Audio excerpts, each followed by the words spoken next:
नमस्कार, पंचनामा न्यूज साठी मी संतोषी जगदाळे आपल्या सर्वांचे स्वागत करीत आहे। आपण पाहत आहात पंचनामा न्यूज। पंचनामा जेव्हा कळेल निकाल नव्हे न्याय मिळेल। आपण पाहूया सविस्तर बातमी। आज आपण सर्वजण इथे ठिय्या आंदोलन मराठा समाजाला आरक्षण मिळण्यासाठी पाटण तालुका मराठा समाज एकत्रित झालेला आहोत। तर आपल्या इथे जमलेल्या भरपूर विद्यार्थ्यांची संख्या भरपूर पाहिजे, पण ते होत नाही। तर जेवढे व्यक्ती उपस्थित आहेत त्यातली बरीचशी सेटल आहेत, परंतु ज्यांना खरंच गरज आहे आरक्षणाची असे विद्यार्थी युवक यांची खूप कमतरता भासत आहे इथे। तर आपल्याला आरक्षण कशाला पाहिजे असं भरपूर जणांना वाटतं। तर आपल्या मराठा समाजातील जे दुर्बल घटक आहेत त्यांच्या विकासासाठी आपल्याला शैक्षणिक सुविधांमध्ये आपल्याला आरक्षण पाहिजे। काही सुविधा उपलब्ध नाहीत त्यांच्यासाठी।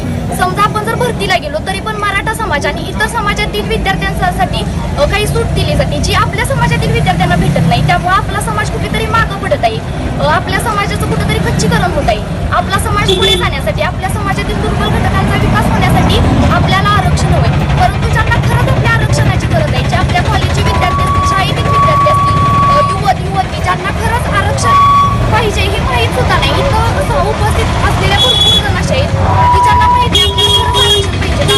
दुसऱ्यांनी सांगितलं म्हणून आपण इथं उपस्थित राहिलो असं व्हायला नको। आपल्याला खरंच आरक्षण का पाहिजे?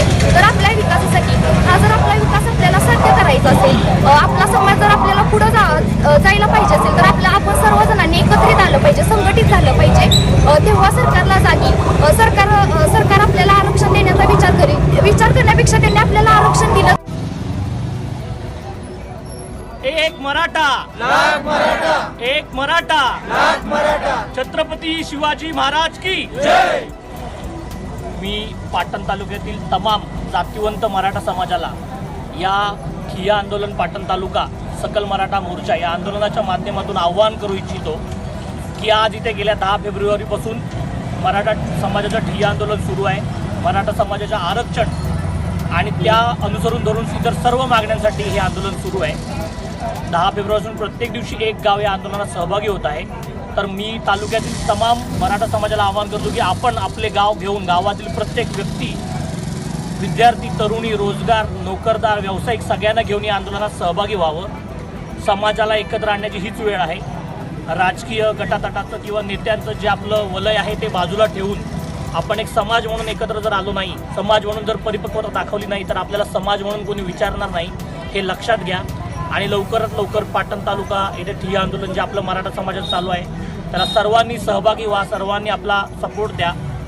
आणि आपला जो हा आवाज आहे, आताचं जे राज्य सरकार आहे, 3 पक्षांचं एकत्र आलेलं राज्य सरकार जे कुणाचं ऐकत नाही आहे, जे आपल्या मराठा समाजाचं तर पुढे दुर्लक्ष करत आहे, त्यांना जरा त्यांच्या कानठाळापर्यंत आपला आवाज पोहोचू द्या की आम्ही जर मराठी उभे राहिलो तर आम्ही इतिहास घडवतो, हे तुम्ही विसरायची आवश्यकता नाही। एक मराठा लाख मराठा, एक मराठा